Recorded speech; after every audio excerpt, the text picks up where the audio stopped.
Our ancient ancestors left behind some amazing things for us to find and appreciate. All we have to do is uncover them so we can appreciate them. Often, that requires digging beneath the ground. The field of archaeology is a fulfilling pursuit, and some of its most remarkable and captivating treasures are featured in this video. So, without wasting your time, let's get started with number 15. Cuneiform tablets in Kurdistan. Well, even for the most experienced specialists, translating ancient cuneiform is a painstaking task. That's why each new cache matters, and in late 2017, archaeologists found 93 tablets in the ruins of ancient Besetki. Most of them were tucked inside a ceramic jar, sealed with a layer of clay, likely to protect them. Whoever buried them clearly intended them to survive. Dr. Peter Felsner, one of the first scholars to examine the collection, immediately noticed a reference to a temple honoring the Assyrian goddess Gula, indicating the tablets carried religious significance. Unfortunately, many of them were never fired, making them fragile and heavily eroded despite the care taken to safeguard them thousands of years ago.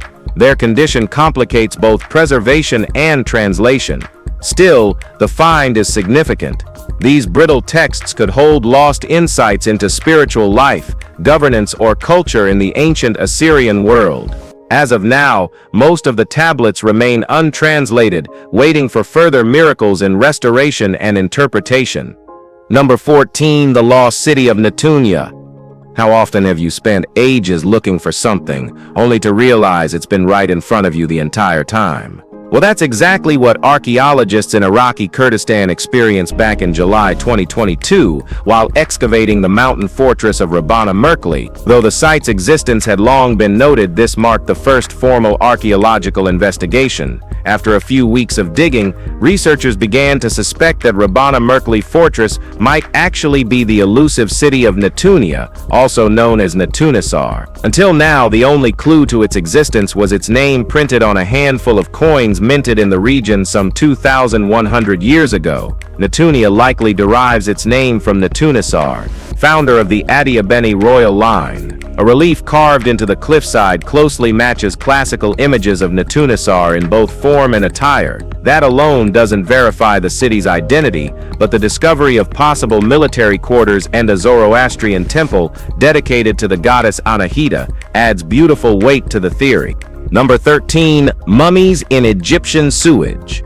In a grim turn, 2 Greco-Roman era mummies were discovered floating in sewage runoff near El Minya, Egypt. These mummies, dating between 332 BCE and 395 CE, were tightly wrapped in thick linen and sealed in wooden coffins. Unfortunately, the contaminated water rotted the coffins completely. Adorned with vibrant Fayum portraits, the bodies lacked any written Egyptian script or hieroglyphs. Authorities believe the mummies were intentionally discarded during illegal excavations. Yusuf Khalifa, head of antiquities at Egypt's Ministry of Antiquities, noted looters may have dumped them to avoid arrest, as Egypt enforces strict laws on antiquities possession. This episode sheds light on the continued problem of looting and unauthorized digs in Egypt, problems worsened by unrest and lack of strong enforcement. Though badly damaged, the mummies are being recovered and restored for eventual display at the Hermopolis Museum. This unfortunate event underlines the urgency of safeguarding Egypt's vast archaeological heritage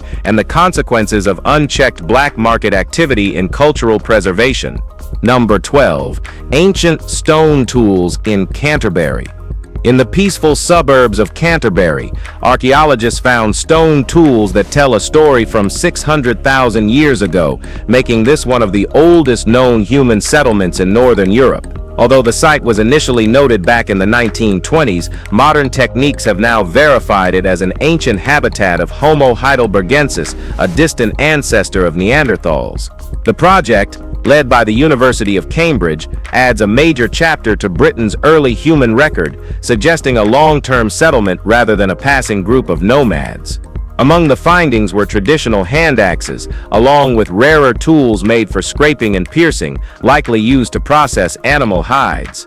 These implements, carefully built by early humans, point to a community where hunting and toolmaking went hand in hand. At the time, Britain was still physically tied to continental Europe, allowing people to move freely and adapt to shifting climates.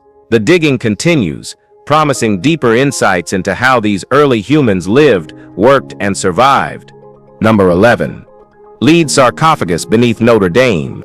In the shadow of Notre Dame Cathedral in Paris, a site already layered in centuries of history, archaeologists have uncovered yet another chapter.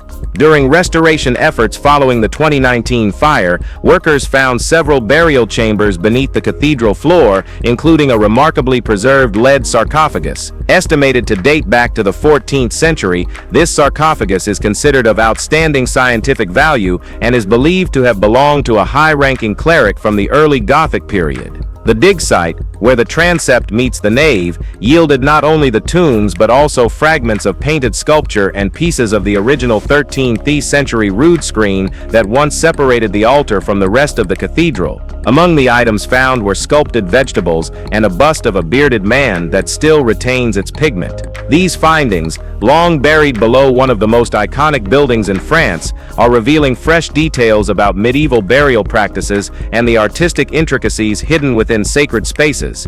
Number 10. Petroglyph Park. Set within the Gabriola Museum on Gabriola Island, British Columbia, Canada, Petroglyph Park honors the legacy of the First Nations people. Established in 1997, the park contains life-size replicas of petroglyphs that are quickly eroding due to natural exposure. The reproductions mirror the original forms, with deeper engravings to enhance visibility. Its creation was funded by the BC Heritage Trust and authorized by the Snuneymuxw First Nation. These petroglyphs, carved markings from ancient peoples without written language, serve as records of a time gone by. They commemorate rituals like potlatches and rites of passage. Most originals remain on private land, inaccessible to the public, which makes this park a rare window into early indigenous culture. The effort was a collaboration between the Gabriola Historical and Museum Society and the Snuneymuxw First Nation. It highlights the critical importance of preserving these fragile carvings, which continue to face threats from erosion, weather damage, and vandalism. The park remains an essential link to the island's earliest inhabitants. Number 9. Analysis of King Tut's treasure. For the first time, archaeologists have studied the embossed gold appliques discovered in the tomb of Pharaoh Tutankhamun, objects that had remained untouched since Howard Carter uncovered them in 1922. A joint German-Egyptian team carried out 4 years of meticulous analysis and conservation work. These gold fittings, believed to have adorned bow cases, quivers, and bridles, had been sealed in their original crate for nearly a century. When finally opened, researchers were surprised to find motifs that echoed Levantine art styles, including depictions of battling animals and symbolic tree-of-life imagery. Their design bears striking similarities to gold pieces unearthed in a Bronze Age tomb in the Syrian city of Katna, suggesting cross-cultural exchange. The findings underscore Syria's role in shaping artistic trends in ancient Egypt during the late Bronze Age. Now fully restored, the appliques will be permanently displayed at the Grand Egyptian Museum. Their preservation reveals not just royal craftsmanship, but also the complexity of Egypt's ancient cultural connections. Number 8. Baltic amber beads in Assur. Amber beads discovered beneath the Great Ziggurat of Assur, which is modern-day Iraq, hint at long-distance connections during the early Bronze Age, possibly reaching as far as the Baltic Sea. Assur, once the capital of the Old Assyrian, Middle Assyrian, and Neo-Assyrian empires, housed the temple tower dedicated to Assur, the chief deity. The ziggurat, believed to have been built by Shamshi-Adad I between 1808 and 1776 BCE, yielded thousands of beads made from stone, shell, pottery, and glass. But two stood out: small amber beads unearthed during 1914 excavations and dated to around 1800-1750 BCE. Using Fourier transform infrared spectroscopy, researchers confirmed that the amber closely matches that of Baltic origin. These beads are among the oldest examples of amber found in Southwest Asia and suggest that long-range trade routes extended into the Mediterranean and beyond much earlier than previously thought. It's believed that cultures like the Unatis and Wessex groups may have restricted amber flow before 1550 BCE, though this remains speculative. Number 7. Roman mosaic found in Naples. You never know when another Roman mosaic might be uncovered in Italy, but few are as exceptional as the one unearthed in Naples back in 2022.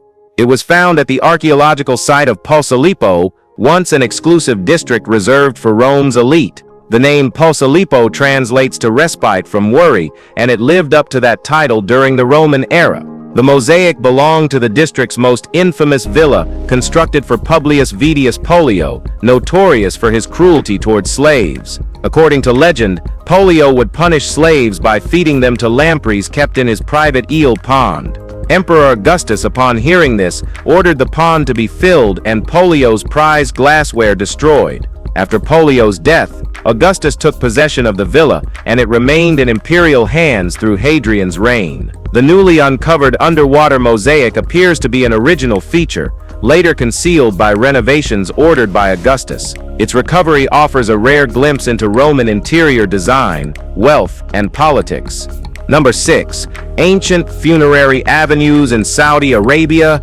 A remarkable discovery in southwestern Saudi Arabia has revealed an intricate network of funerary avenues dating back 4,500 years, each path flanked by Bronze Age tombs. Researchers from the University of Western Australia use satellite imaging and on-site surveys to chart the network across the Al Ula and Khyber regions. These ancient roads mirror modern highways, showing how enduring these routes were over thousands of years. The tombs are exceptionally well preserved, some still standing at their original height. Their shapes range from circular ring burials to pendant-like forms, offering rare insight into the variety of burial customs during the era. Radiocarbon testing indicates they were constructed between 2600 and 2000 BCE, with some still in use until around 1000 years ago. The sheer scale and preservation of the network highlight Saudi Arabia's importance in early human settlement. More than just burial grounds, these avenues suggest coordinated land use and long-distance connectivity during one of the most formative eras in Middle Eastern prehistory.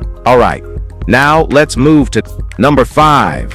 Moundville, Alabama.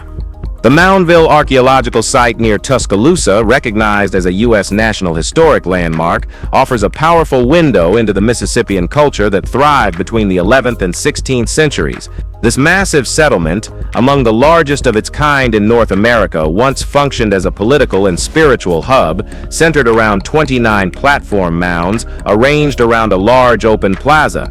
These mounds reflect both ceremonial importance and a stratified social structure. First excavated in the 1920s, Moundville has revealed centuries of knowledge about the Mississippian people, their agriculture, homes, and religious rituals through both classic digs and advanced modern methods. The discoveries have provided a clearer picture of the lives and values of those who lived there. Moundville also raises pressing questions about the repatriation of human remains and sacred objects, pushing archaeologists to consider ethical responsibilities. As research moves forward, this site continues to serve as a crucial link between past civilizations and present-day understanding of indigenous heritage in the Southeast. Number 4. Revolutionary War cannons in Savannah River. Over the last 2 years, archaeologists have recovered dozens of cannons from the depths of the Savannah River in Georgia, USA, pulling them up at a rate of more than one per month. By the end of March 2024, 19 had been unearthed. Scientific testing suggests they're roughly 240 years old, but these weren't American weapons. They almost certainly came from British ships deliberately sunk during the Revolutionary War. The first was uncovered entirely by accident. In early 2021, as crews worked to deepen the river's shipping lane, a dredging machine surfaced with a cannon locked in its grip. That find prompted a much more thorough survey, leading to the steady stream of recoveries. At first, some thought the cannons might belong to a Confederate gunboat wreck found nearby, but military experts confirmed the designs didn't match. That leaves one likely explanation: they were part of the artillery abandoned during the 1779 siege of Savannah, offering a rare glimpse into the weapons of colonial warfare. Number 3. Viking brewing stones found in Norway. Charred stones found at 24 ancient farms in central Norway have revealed new details about Viking-era brewing traditions. Archaeologist Geir Grenesby found thick layers of fire-cracked rock, some more than 1,500 years old, indicating that beer was brewed by superheating stones and dropping them into wooden vats. These stone layers were previously dismissed, but their consistency across sites now points to brewing as a major social and possibly sacred activity. Laws established by assemblies like the Gulating regulated beer production and consumption. Around the year 1500, these layers vanish, perhaps due to shifts in religious practices or the increasing use of metal vessels. Grenesby's digs also uncovered loom weights, spinning tools, beads, and animal bones within the same layers, adding cultural context and pushing experts to reassess the importance of these overlooked deposits. His full study, titled The Agrarian Life of the North, 2000 BC to AD 1000, offers a detailed picture of early rural life and the cultural role of beer in Viking society. Number 2. Beads suggest ancient Africa-wide trade.